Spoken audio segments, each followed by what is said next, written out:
खुलुमबाय आं सिबिरानि ब्रह्म गोजोन फुंबिलिनि बयनिसिमबो गाहाम हामलायनायखौ जासिहरनाय थाबाय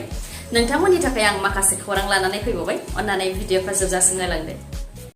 बिटिआर ओनसोलाव जिनाहारि जाथाया बांनायनिफ्राय बांदों जेसेबांनो जिनाहारि जाथायखौ होबथानो नाजादों एसेबांनो बांनायनिफ्राय बांनायखौसो नुनो मोनदों बावैसो सिगांसो क'क्राझार जिल्लायाव मोननै जिनाहारि जाथायनि दायनिगिरिफोरखौ पुलिसा हमदोंमोन फिन आरोबाव क'क्राझार जिल्लायाव जिनाहारि जाथाय सासे उन्दै हिनजावसा गथ'साखौ जिनाहारि खालामदों जिनाहारि खालामग्रा दुथांनि मुङा शेरुख खान श्रीरामपुर रेलवे बिफानाव मावो जाथायखौ लानानै अल आसाम आदिबासी छात्र सन्थाया गोख्रों रावजों सोंखारिदों आरो दायनिगिरिखौ गोख्रों साजा होनो थाखाय दाबि खालामदों फोरमायथिनाय बायदिब्ला उन्दै हिनजावसा गथ'आ 9 थाखोआव फरायनाय फरायसा दुथाङा बायदि बायदि लब दिन्थिनानै उन्दै हिनजावसाखौ जिनाहारि खालामदों बेनिखायनो दायनिगिरिखौ गोख्रों साजा होनायनि दाबि खालामदों अल आसाम आदिबासी छात्र सन्थाया आरो उन्दै हिनजावसानो जिउ खुंनायनि राहा खालामनानै होनो थाखाय सोरखारखौ खावलायदों गाबोन सानसेनि उनावनो अदेबानि मंगलबारावनो मेट्रिक रिजाल्टआ फोसावजागोन गासै मोन 14 वेबसाइटआव रिजाल्टखौ नायनो हागोन होननानै सेबानिफ्राय फोसावदों फुंनि 10 रिंगानिफ्रायनो रिजाल्टखौ नायनो हागोन गाव गावनि रल नाम्बार होयोब्लानो मार्कशीटखौ मोननो हागोन बेनि अनगायैबो गुगोल प्ले स्ट'राव थांनानै सेबा SSLC रिजाल्ट 2022 एपखौ डाउनलड खालामहैयोब्लाबो बेनिफ्राय रिजाल्टखौ नायनो हानायजों लोगोसे मार्कशीटखौबो डाउनलड खालामहैनो हागोन सिगांनि समाव मार्कशीटखौ नायनो हानायल' खालामनानै होदोंमोन नाथाय बे खेबाव डाउनलड खालामनो हानाय खालामनानै होदों जायनाखि बे बोसोराव रिजाल्टखौ डिजिटेलै होदों बेनिखायनो थाखो 11 नि एडमिशन लानायावबो डिजिटेल मार्कशीटआनो खामानि होगोन होननानै सेबानिफ्राय फोरमायथिदों रिजाल्टखौ स्कुलफोरावबो PDF नि गेजेरजों हरनाय जागोन फरायसाफोरा फरायसालियाव थांनानैबो रिजाल्टखौ नायहैनो हागोन मेट्रिक रिजाल्ट नायनो थाखाय सेबाजों फोसावजानाय मोन 14 वेबसाइटफोरा जाहैबाय results.sebaonline.org resultsasam.nic.in indiaresults.com results.shiksha assam.shiksha exam.etc.com schools9.com iresults.net आरो माखासे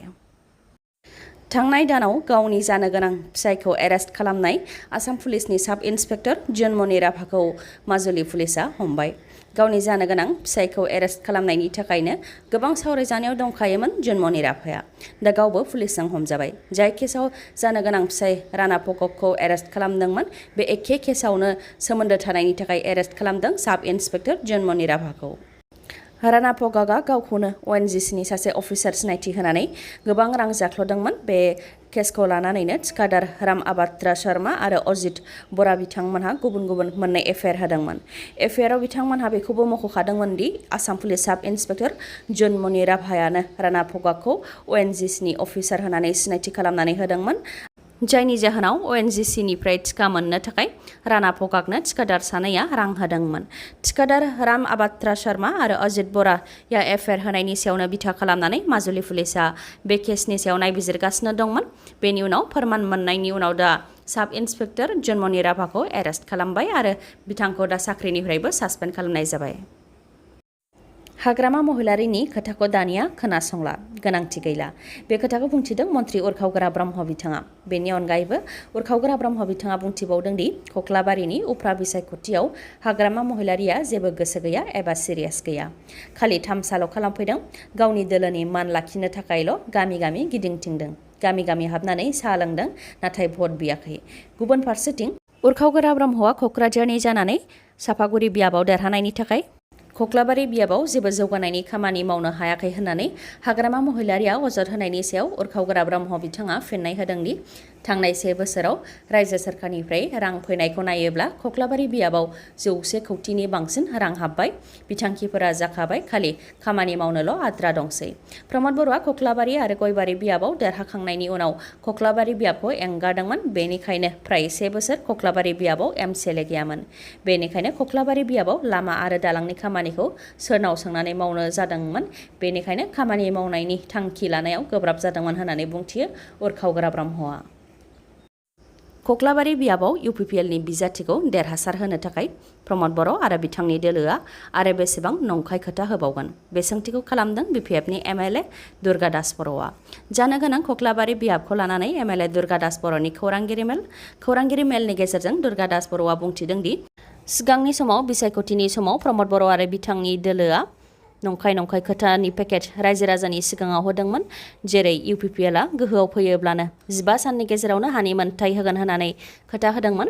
खख्लाबारि बियाबावनो थानानै रायजो राजानि खामानि मावनो थाखाय रादाय होदोंमोन आइजोफोरखौ खुसि खालामनो थाखाय 75,000 रां होनो खोथा होदोंमोन नखर साख्रि होनो रादाय होदोंमोन नाथाय बेसेबां आइजोफोरा 75,000 रांखौ मोनखो होननानै सोंथि खालामनायजों लोगोसे नखर साख्रि होनो रादाय होनायाबो गंसे गामियाव सासेनोबो साख्रि होनो हायाखै अदेबानि गासैबो BTCआवनो आसियाव साननो हानायबो साख्रि होनो हायाखै प्रमद बर'आ होननानै बुंथियो दुर्गा दास बर'आ बेनि अनगायैबो जायनाखि खख्लाबारि बियाबाव ट्राइबेल सुबुंफोरनि अनगायै नन ट्राइबेल सुबुंफोरबो दं बेनिखायनो MLA आरो MCLA बिसायख'थियाव देरहासारनो थाखाय देरहानाय लोगो लोगोनो गामि दानख'नायनि रादाय होदोंमोन नाथाय बेफोर मोनसेखौबो खामानिखौ प्रमद बर' आरो बिथांनि दोलोआ मावफुंनो हायाखै आरो बे खेबाव खख्लाबारि बियाबाव देरहासार होनो थाखाय प्रमद बर' आरो बिथांनि दोलोआ मा नंखाय खोथा बुंबावगोन होननानै सोंथि खालामो दुर्गा दास बर'आ गोजोननि नोगोर क'क्राझाराव फिन गुलि गावनाय जाथाय क'क्राझार जिल्लानि सेरफांगुरियाव फालांगियारि सुनिल मण्डलखौ सिनाय मोनै दुथांफोरा गुलि गावनानै थांदों बाइकजों फैनाय दुथांफोरा दखानाव जिरायबाय थानाय समावनो सुनिल मण्डलखौ गुलि गावनानै थांदों उनाव जोखोम जानाय फालांगियारिखौ फाहामथायनि थाखाय बङाइगावनि लवार आसाम देहा फाहामसालियाव थिसननाय जादों दरं जिल्लायाव गान्दा गं लांखारग्रा सानै सुबुंखौ हमनो हानायजों लोगोसे थसे गान्दा गं हमनो हादों दरं जिल्लायाव स्पेशल इन्वेस्टिगेशन टीमनि मोनसे हानजा आरो दलगाव थानानि मोनसे पुलिस हानजाया जयैनो 3 नं सितलमारि चार गामियाव गोख्रोङै नायबिजिरदोंमोन बेयावनो सानै आयेन बेरेखायै गान्दा गं लांखारग्राखौ हमनो हानायजों लोगोसे थसे गान्दा गंखौ हमनो हादों आयेन बेरेखायै गान्दा गं लांखारग्रा हमजानाय सानै दायनिगिरिनि मुङा फारियै हाबिबुर रहमान आरो जाहार आली पुलिसआ दा आयेन बेरेखायै हमजानाय दायनिगिरिफोरनि हेंथायै केस रेजिस्टार खालामबाय आरो बेनि सायाव पुलिसआ आरोबाव गोख्रोङै नायबिजिरबावगासिनो दङ हमनो मोननाय गान्दा गंखौ अरां माहारियारि हाग्रामानि होननानै सन्देह खालामनाय जादों UPनि हापुर जिल्लायाव गंसे केमिकेल फेक्टरियाव बयलार बेफ्रुनानै सागुनि जिउ खहा आरो सानैजिया जोखोम बे बेफ्रुनाया जोबोद गोख्रोंमोन जायजों फेक्टरिनि उखुमफोरा सेरखाय बेरखाय जाजोबदों जाथायखौ नायबिजिरनो थाखाय डिस्ट्रिक्ट एडमिनिस्ट्रेशना मोनसे कमिटि दानानै होबाय बेराफारसेथिं बयलार बेफ्रुनानै जोखोम जानाय सुबुंफोरखौ फाहामथाय होनो थाखाय देहा फाहामसालियाव थिसननाय जादों जाथायखौ लानानै UPनि गिबि मन्थ्रि योगी आदित्यनाथ आरो प्राइम मिनिस्टार नरेन्द्र मदि बिथाङा गोथौयै दुखु मोननाय फोरमायथिदों दिनैनि भिडिअआ एसेनोसै गाबोन आरो गोदान भिडिअजों लोगो मोनफिनबावगोन नोंथाङा दासिमबो आंनि चेनेलखौ साबस्क्राइब खालामाखैबा अन्नानै साबस्क्राइब खालामदो लोगोसे लाइक कमेन्ट आरो शेयार खालामनो दाबाव गोजोन्थों